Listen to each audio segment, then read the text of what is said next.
Breaking news. ఈ breaking news గురించి మీకు చెప్పే ముందు నేను మిమ్మల్ని ఒక క్వశ్చన్ అడుగుతాను, మీరు దానికి ఆన్సర్ చేయండి. ఒక ఆర్టీఓ కానిస్టేబుల్ ఆస్తులు మహా అయితే ఎంత ఉంటాయని మీరు అనుకుంటున్నారు? ఈ క్వశ్చన్ ఎందుకు అడిగానంటే ఇప్పుడు నేను చెప్పబోతున్న ఆర్టీఓ కానిస్టేబుల్ ఆస్తులు వింటే మీరు ఖచ్చితంగా ఆశ్చర్యపోతారు. సో ఎంత ఉంటాయని అనుకుంటూ ఉన్నారు? మీ అభిప్రాయాన్ని కామెంట్ బాక్స్లో తెలియచేయండి. అండ్ ఈ వార్త నేను చెప్పిన తర్వాత మీరేమనుకుంటున్నారో కూడా కమెంట్ చేయండి. విస్మయం కలిగిస్తుంది మధ్యప్రదేశ్లోని భోపాల్లో ఆర్టీఓ కానిస్టేబుల్ ఆస్తులు. ఒక్కసారి ఆ దృశ్యాలు చూడండి.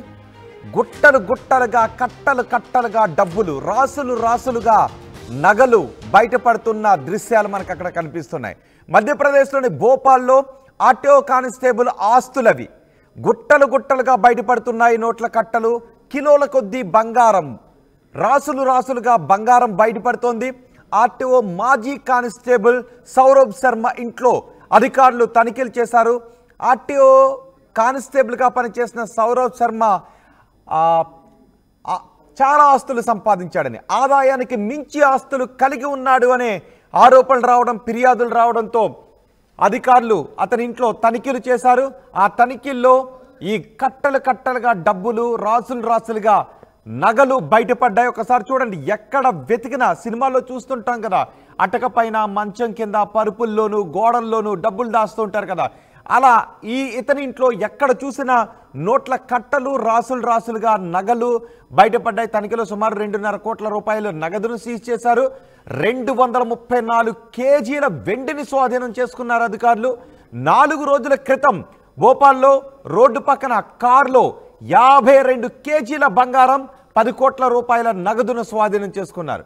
డబ్బు, బంగారం సౌరభ్ శర్మదేనని అధికారులు తేల్చారు. ఒక రోడ్డు పక్కన వదిలేసిన కారులో, రోడ్డు పక్కన ఉన్న కారులో ఏకంగా 52 కేజీల బంగారం బయటపడింది. అంటే ఒక బంగారు కొండే అక్కడ బయటపడిందని చెప్పుకోవాలి. అలాగే 11 కోట్ల రూపాయల క్యాష్, నగదు బయటపడింది. అంటే ఒక ఆర్టీఓ కానిస్టేబుల్ దగ్గర ఈ స్థాయిలో డబ్బు ఉందంటే మీరు అర్థం చేసుకోవచ్చు ఆ కానిస్టేబుల్ ఎంత దోపిడీకి పాల్పడ్డాడో. మరి అతని పై అధికారులు, అంటే ఒక కానిస్టేబులే ఈ స్థాయిలో డబ్బులను షురూ చేశాడంటే, డబ్బులను దోచుకున్నాడు అంటే, డబ్బులను సంపాదించాడంటే ఆ శాఖలో మిగిలిన అధికారుల సంపాదన ఏ స్థాయిలో ఉంటుందో మీరు అర్థం చేసుకోవచ్చు.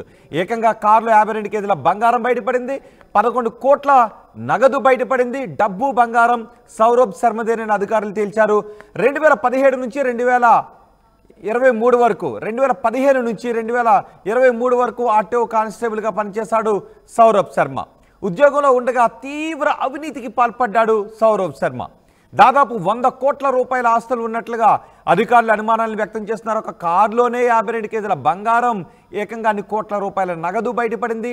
ఇంటికొచ్చి అధికారులు తనిఖీలు చేస్తే లెక్కించడానికి మెషిన్లు కూడా సరిపోవడం లేదు. చూడండి ఒక్కసారి, అక్కడ మెషిన్లు కనబడుతున్నాయి.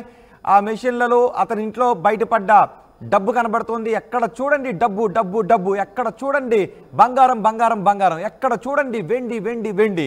ఇంట్లో ఎక్కడ చూసినా గుట్టలు గుట్టలుగా నగదు, రాసులు రాసులుగా నగలు బయటపడుతున్నాయి. వాటిని లెక్కించడానికి అధికారులు పెద్ద పెద్ద క్యాష్ కౌంటింగ్ మెషిన్స్ని తెప్పించారు. వాటి సాయంతో లెక్కిస్తున్నారు. కోట్ల రూపాయల్లో, ఇంకా ఆస్తులు, స్థిరాస్తులే కోట్ల రూపాయల్లో ఉన్నట్టుగా తేల్చుతున్నారు. ఇదంతా ఒక ఆర్టీఓ కానిస్టేబుల్ ఇంట్లో బయటపడింది. అతనిపై ఎన్నో అవినీతి ఆరోపణలు వచ్చాయి. అవినీతి ఆరోపణలతో అధికారులు ఈ తనిఖీలు చేశారు. ఉద్యోగానికి కూడా అతను వదిలేసినట్టుగా తెలుస్తుంది. ప్రస్తుతం అతను మాజీ కానిస్టేబుల్.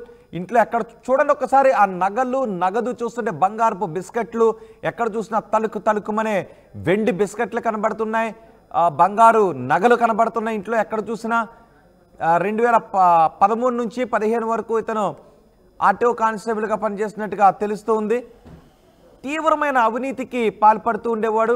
అవినీతితో వచ్చిన సంపాదనతో ఇంకా కానిస్టేబుల్ ఉద్యోగం అవసరం లేదు అని కూడా అనుకున్నాడు. ఒక కానిస్టేబుల్ ఈ స్థాయిలో సంపాదించాడు అంటే ఇక అతని పై అధికారుల సంపాదన ఏ స్థాయిలో ఉంటుందో అర్థం చేసుకోవచ్చు. ఇప్పుడు చెప్పండి, ఆర్టీఓ కానిస్టేబుల్ ఈ సంపాదన చూసిన తర్వాత, ఆర్టీఓ కానిస్టేబుల్ ఈ సంపద చూసిన తర్వాత మీకేమనిపిస్తుందో మీ అభిప్రాయాన్ని కామెంట్ బాక్స్లో తెలియచేయండి.